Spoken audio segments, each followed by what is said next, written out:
9.11 테러가 19주기를 맞았습니다. 희생자를 기리기 위한 추모 행사가 오늘 뉴욕과 펜실베니아주 쉥크스빌 등에서 열렸습니다. 뉴욕주 정부가 연방정부로부터 승인받은 $300의 추가 실업수당을 다음 주부터 지급합니다. 앤서니 파우치 국립 알레르기 전염병 연구소 소장은 올 가을과 겨울을 웅크린 채 잘 넘겨야 한다면서 쉽지 않을 것이라고 우려했습니다. 쇼핑하거나 미용실에 가는 것보다 외식으로 코로나19에 걸릴 위험이 더 높다는 조사 결과가 나왔습니다. 다음 주부터 전철과 버스 등 탑승 시 마스크 착용을 거부하는 승객들에게는 벌금 $50가 부과됩니다. 이상은 이 시각 주요 뉴스입니다. 시청자 여러분 안녕하십니까? KBN 뉴스입니다. 오늘 오후 4시 기준 미 전역의 코로나19 누적 확진자는 어제보다 3만 1,674명 늘어난 662만 1,321명, 사망자는 771명이 늘어 19만 7,038명입니다. 이 가운데 뉴욕의 확진자는 690명이 늘어 47만 5,725명, 사망자는 1명이 늘어 3만 3,109명, 뉴저지의 확진자는 486명이 늘어나 19만 9,435명, 사망자는 9명이 늘어 16,145명으로 집계됐습니다. 첫 번째 소식입니다. 9.11 테러가 19주기를 맞았습니다. 희생자를 기리기 위한 추모 행사가 오늘 뉴욕 그리고 펜실베니아주 쉥크스빌 등에서 열렸습니다. 뉴욕 그라운드 제로에서는 테러리스트들의 공격으로 무너진 쌍둥이 빌딩을 상징하는 푸른색 에도에빛 광선 2줄기가 어젯밤 뉴욕 하늘을 밝혔습니다. 오늘 오전 뉴욕 로어 맨하튼의 그라운드 제로에서 진행된 공식 추모식은 유족들이 직접 돌아가면서 사랑하는 가족의 이름을 부르며 애도하던 전통을 깨고 미리 녹음한 음성을 틀어 희생자의 이름만 차례로 호명했습니다. 수천 명의 유족을 비롯한 조 바이든 민주당 대선 후보와 마이크 펜스 부통령도 마스크를 착용하고 참석했으며 정치인이나 고위공직자의 연설을 불허하는 9.11 추모식 전통에 따라 조용히 묵념만 했습니다. 트럼프 대통령은 테러리스트들이 납치한 비행기 중 한 대가 추락한 펜실베니아주 쉥크스빌 현장을 찾았습니다. 트럼프 대통령은 추모사에서 고통과 악몽이 되살아나고 상처가 다시 시작되며 마지막 소중한 말들이 마음속에서 계속 들려오고 있다며 우리는 여러분의 고통을 지울 수 없지만 여러분 어깨의 짐을 짊어질 수 있도록 도울 수 있다고 말하고 희생자들을 기리는 묵념과 헌화하는 행사를 가졌습니다. 각 타운에서도 크고 작은 기념 행사를 개최했습니다. 오늘 오전 뉴저지 팰리세이즈 팍 버겐블러바드 선상에 위치한 9.11 추모 공원에서 열린 추모식에는 펠파 크리스정 시장과 시의원 등 타운 관계자들과 지역 주민들이 함께 희생자들을 기렸습니다. 뉴욕주 정부가 연방 정부로부터 승인받은 $300의 추가 실업수당을 다음 주부터 지급합니다. 주 노동국은 오늘부터 이메일과 문자 메시지 등을 통해서 자격 여부를 통보합니다. 실업수당은 지난 7월 26일 이후부터 3주치가 소급 적용돼 지급됩니다.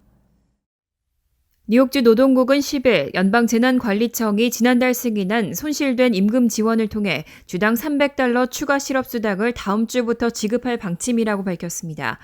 주 노동국은 이어 손실된 임금 지원을 지원받을 수 있는 자격을 갖춘 200만 명의 주민들은 다음 주부터 $300의 추가 실업수당을 수령하게 되고 43만 5천 명은 추가 확인 후 실업수당을 받게 될 것이라고 덧붙였습니다. 이번 실업수당은 주당 $600씩 지급됐던 연방특별실업수당이 종료된 지난 7월 26일 이후인 8월 2일과 9일, 16일 등 3주 동안에 코로나19 사태로 실업을 당했거나 근무 시간이 줄어들어 실업수당을 신청한 주민들에게 지급됩니다. 주 노동국은 11일부터 이메일과 문자 메시지 등을 통해 $300 추가 실업수당 자격 여부를 통보할 예정입니다. 실업수당은 3주치가 소급 적용돼 지급되지만 언제까지 지급될지는 불확실한 상황입니다. 연방재난관리청에 따르면 프로그램에 할당된 $440억 달러가 모두 소진되거나 연방재난구호기금이 $250억 달러 이하로 줄어든 경우 연방의회가 대체 실업수당 구제안을 마련한 경우가 아니라면 12월 27일까지 추가 실업수당이 매주 지급될 예정입니다. 하지만 신청자가 얼마나 되느냐에 따라 몇 주치가 지급될 것인지 결정될 것이라는 분석입니다. 공화당이 내놓은 소규모 추가 경기부양 법안에 민주당이 여전히 강하게 반대하고 있습니다. 양당이 서로 입장을 고수하면서 대선 전에 추가 경기부양 법안이 통과되기는 어려워 보입니다. 10일 상원은 공화당이 제안한 5천억 달러 규모의 경기 부양 법안을 절차 표결에 붙였지만 찬성 52표, 반대 47표로 필리버스터를 저지할 수 있는 의결 정족수 60표를 획득하지 못했습니다. 이 법안은 12월까지 주당 300달러의 실업수당 지급, 2차 스몰 비즈니스 급여 프로그램 등을 포함했지만 1,200달러의 경기부양 지원금 추가 지급은 제외했습니다. 이날 정치 전문 매체 더힐은 공화당 지도부가 오늘 11월 본선거에서 재선을 앞둔 상원 의원들을 돕기 위해 상원 통과를 위한 찬성표가 부족할 것으로 예상되더라도 표결을 강행했다고 보도했습니다. 이날 법안에 반대표를 던진 유일한 공화당 의원은 랜드폴 의원뿐이었습니다. 9월 초 추가 경기부양책을 놓고 스티븐 무누신 재무장관은 민주당과 공화당이 각각 양보해 1조 5천억 달러 수준에서 합의할 것을 촉구했지만 민주당은 2조 2천억 달러가 아니면 협상에 응하지 않겠다는 입장을 고수하고 있습니다. 소규모 추가 경기부양 법안에 대한 민주당의 강한 반대로 대선 전 경기부양 법안의 통과는 물 건너간 모양새라는 분석입니다. 새로운 학기가 시작된 가운데 교사들이 코로나19로 사망하는 사례가 속출하고 있습니다. 새 학기가 시작된 몇 주 동안 적어도 교사 3명이 코로나19로 인한 합병증으로 사망한 것으로 나타났습니다. 오늘 CNN은 최근 몇 주간 적어도 교사 3명이 코로나19로 인한 합병증으로 사망했다고 보도했습니다. 사우스캐롤라이나주 컬럼비아 윈저 초등학교 교사인 28살 데메트리아 베니스터는 지난 7일 사망했습니다. 5년차 교사인 베니스터는 지난달 28일까지 학교에 출근했고 3일 뒤인 같은 달 31일에는 자택에서 3학년 학생들을 상대로 화상 수업을 했습니다. 하지만 지난 4일 코로나19 양성 판정을 받았고 이후 3일 만에 세상을 떠났습니다. 학교 측은 베니스터가 자신의 과목 이외에도 학교 합창단과 가수 지망생들을 지도하는 등 열정적이고 헌신적인 교사였다고 추모했습니다. 이외 미주리주 포토시 존 에반스 중학교 교사인 34살 애쉬리 드마리니스도 지난 6일 3주 동안 코로나19 합병증과 싸우다 사망했습니다. 미시시피주 잭슨 카운티 벤 클레이브 고등학교 교사인 토마스 슬레이드도 일주일간 코로나19 합병증 투병 끝에 6일 세상을 떠난 것으로 알려졌습니다. CNN은 이들 교사가 코로나19 확진 판정을 받은 전후 학생이나 동료 교사와 밀접 접촉한 적은 없다고 부연했습니다. 노동절 연휴 이후 코로나19 바이러스의 재확산이 우려되고 있는데요. 앤서니 파우치 국립 알레르기 전염병 연구소 소장은 올 가을과 겨울을 웅크린 채 잘 넘겨야 한다면서 쉽지 않을 것이라고 우려했습니다. 그렇지 않으면 어떤 일이 일어날지 걱정된다면서 코로나19 방역 지침을 따르고 긴장을 풀어서는 안 된다고 강조했습니다. NBC 보도에 따르면 앤서니 파우치 국립 알레르기 전염병 연구소 소장은 10일 하버드 의과대학 교수들과의 간담회에서 앞으로 어떤 일이 일어날지 알기 때문에 상당히 우울하다며 올 가을과 겨울을 웅크린 채 잘 넘겨야지만 쉽지 않을 것이라면서 긴장을 풀어서는 안 된다고 강조했습니다. 최근 2주 동안 미국 내 코로나19 신규 확진자 수는 천천히 감소하는 추세를 보이고 있지만 독감 유행 시기가 다가오고 있는 만큼 독감과 코로나19가 동시에 유행할지 모른다는 우려도 나옵니다.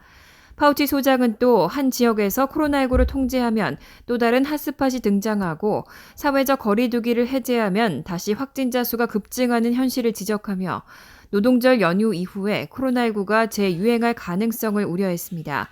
2차 유행 가능성에 관한 질문에는 우리는 아직 1차 유행 시기에 있기 때문에 2차 유행은 언급하지 않는다고 답했습니다. 그는 코로나19 사태를 수천만 명의 목숨을 앗아간 에이즈 바이러스 감염 양상과 비교하면서 우리는 이미 감염병의 대유행을 경험한 적이 있다며 절대로 대유행의 잠재적 위험성을 과소평가하지 말아야 한다고 강조했습니다. 한편 코로나19 백신 개발에 대해서는 아주 잘 진행되고 있다면서 올 연말까지는 백신이 나올 수 있다는 전망을 조심스럽게 내놨습니다.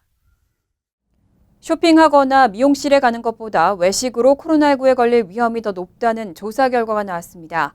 코로나19 양성 판정자의 경우 음성 판정을 받은 사람들보다 외식 횟수가 약 2배가량 높았습니다. 보건 전문가들은 야외에서 식사를 하거나 되도록 포장이나 배달을 이용하라고 권고하고 있습니다.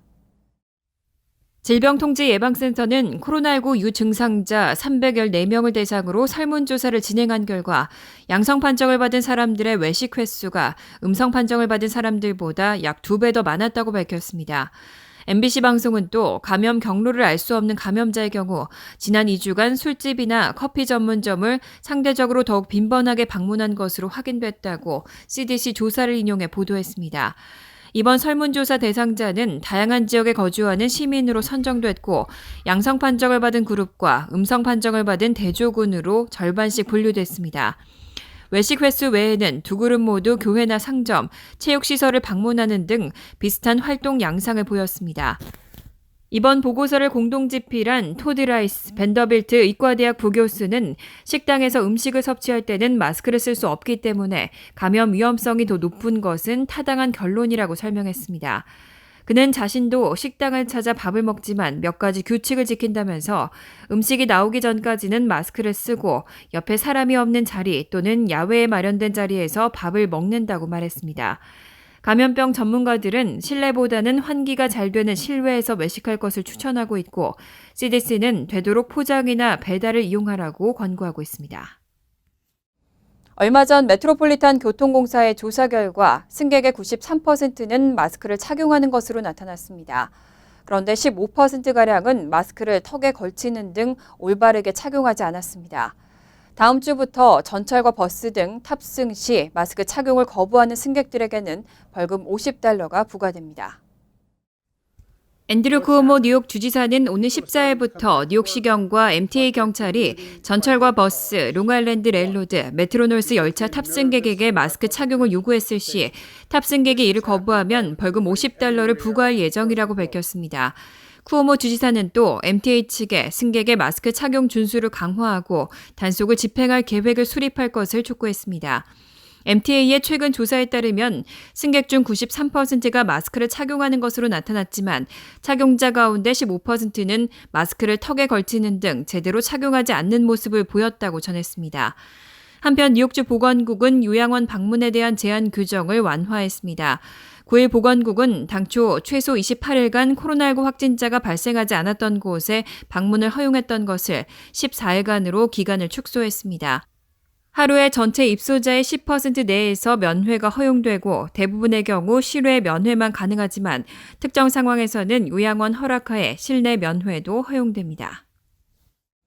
JP모건 체이스가 코로나19 사태로 재택근무 중인 직원들에게 사무실로 복귀하라고 요청했습니다.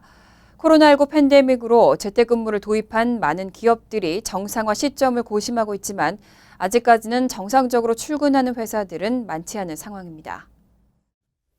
10일 소식통을 인용한 월스트리트저널과 CNN 보도에 따르면 JP모건 임원진은 런던과 뉴욕의 영업운용부서 선임 매니저 및 팀원들에게 오는 21일까지 사무실로 복귀할 것을 요청했습니다.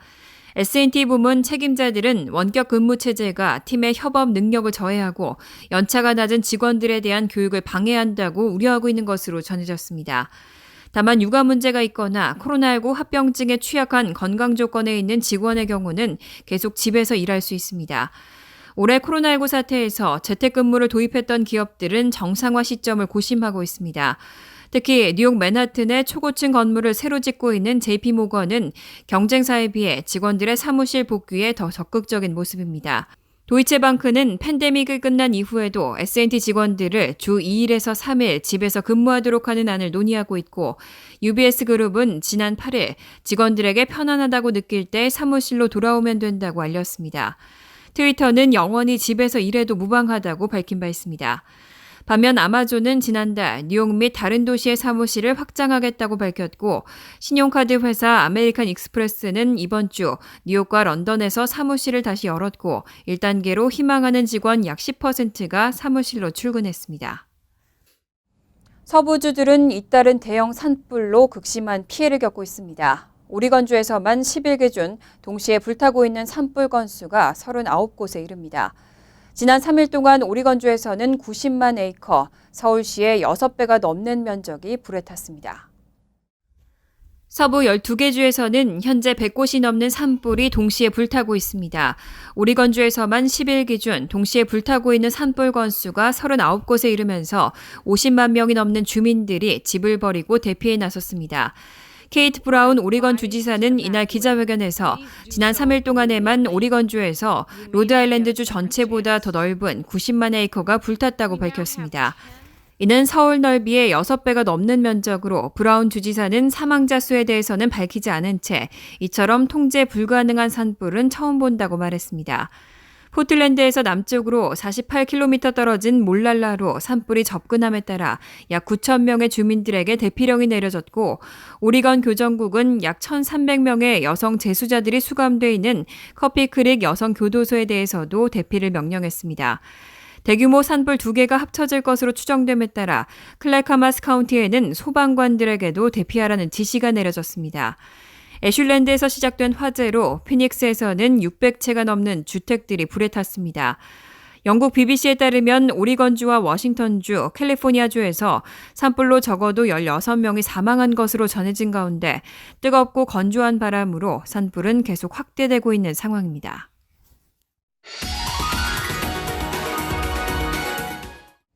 이어서 LA 지역 한인사회 소식입니다. 캘리포니아를 덮친 산불의 후폭풍이 도심지로 향하고 있습니다. 산불로 인한 연기와 잿더미에 하늘은 온통 뿌옇고 심각한 대기 오염으로 인한 호흡기 질환에 주의도 요구됩니다. 여준호 기자가 보도합니다. LA 다운타운 스카이라인이 거의 보이지 않을 정도로 하늘이 뿌였습니다. 샌프란시스코의 하늘은 마치 핏빛으로 물든 것처럼 붉게 변했습니다. 동시다발적으로 발생한 산불의 연기와 재가 캘리포니아주 곳곳을 덮쳤습니다. 매캐한 냄새와 난생 처음 보는 붉은 하늘에 주민들은 두려움부터 앞섭니다. We woke up around 7 in the morning, opened the curtains, and it seemed to be nighttime. It was pretty scary. 대기 오염도 사상 최악의 수준을 보이고 있습니다. 지난 주말 LA 지역의 오존 농도는 185 ppb로 지난 26년 동안 가장 높은 수치를 나타냈으며 8시간 평균 오존 농도 역시 연방 기준치의 160%를 초과했습니다. 생활이 불가능할 정도로 대기가 악화되면서 특히 호흡기 질환 관리에도 주의가 요구되고 있습니다. 이런 유해 물질들은 굉장히 입자가 작아서 저희 기관지를 통해서 폐 깊숙한 곳까지 다 들어올 수 있습니다. 들어오게 되면은 이제 염증을 유발하게 되는데요. 염증이 유발하면 저희 폐는 점점 수축을 해져요. 그래서 숨을 쉴 때 쌕쌕거리가 소리가 난다거나 기침을 한다는 그런 증상이 나타나게 됩니다. 그렇게 되면은 이제 호흡곤란이 오고 점점 더 심해지면은 응급실에 가서 인공호흡기까지 가는 경우도 있죠. 대기질 개선은 산불의 진화 여부에 달려있는 만큼 현재로선 가급적 외부 활동을 줄이고 목 관리를 위해 수분을 자주 섭취해주는 것이 최선의 예방책이란 지적입니다. 되도록이면 집에 계시는 게 가장 현명하신 것 같고요. 꼭 밖에 나가셔야 한다면 마스크 착용하시는 거 잊지 마시고요.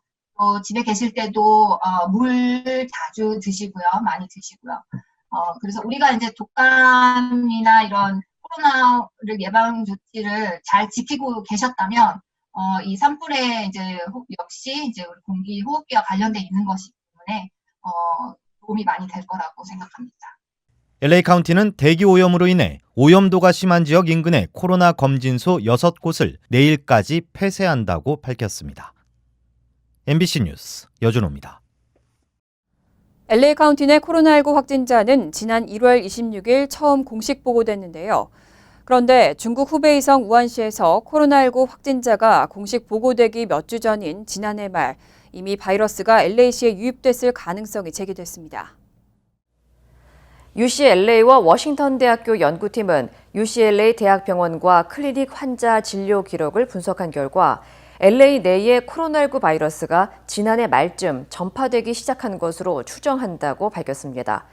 연구팀은 지난해 12월 22일부터 지난 2월 말 사이 기침과 호흡기 질환을 호소하는 환자가 급증했다며 의료진들은 이들이 코로나19에 감염된 사실을 전혀 모른 채 치료했을 가능성이 높다고 설명했습니다.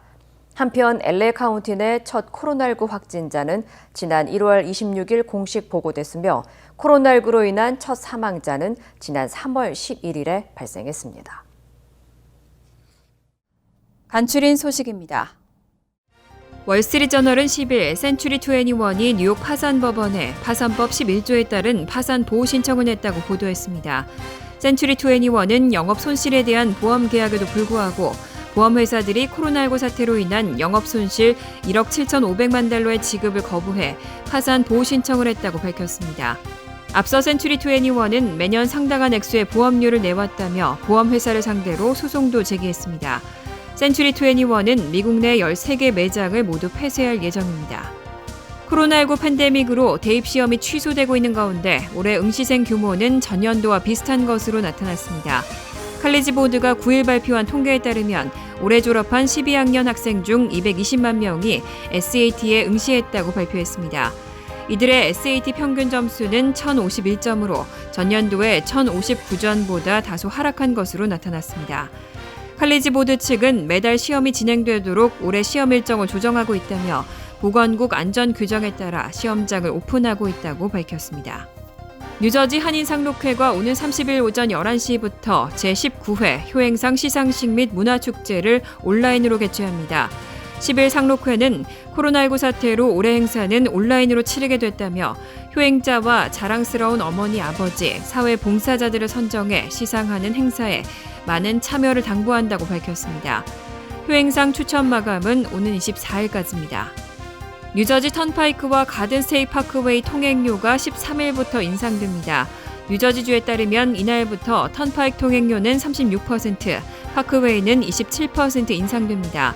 턴파이크의 평균 통행료는 종전 3달러 50센트에서 1달러 30센트 오른 4달러 80센트로, 파크웨이의 평균 통행료는 1달러 11센트에서 30센트 오른 1달러 41센트가 될 예정입니다.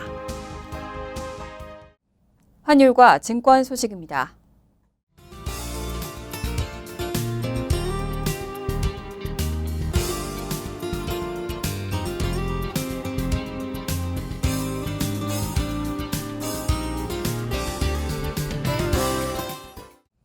이어서 날씨입니다. 토요일은 구름이 많겠습니다. 낮 최고 기온은 71도, 섭씨 22도, 밤 최저 기온은 61도, 섭씨 16도로 예상됩니다. 일요일은 구름이 많은 가운데 천둥번개나 소나기 가능성이 있겠습니다. 월요일은 대체로 화창한 가운데 가끔 구름만 지나겠습니다. 이상으로 KBN 뉴스를 마칩니다. KBN과 함께 즐거운 저녁 되시기 바랍니다.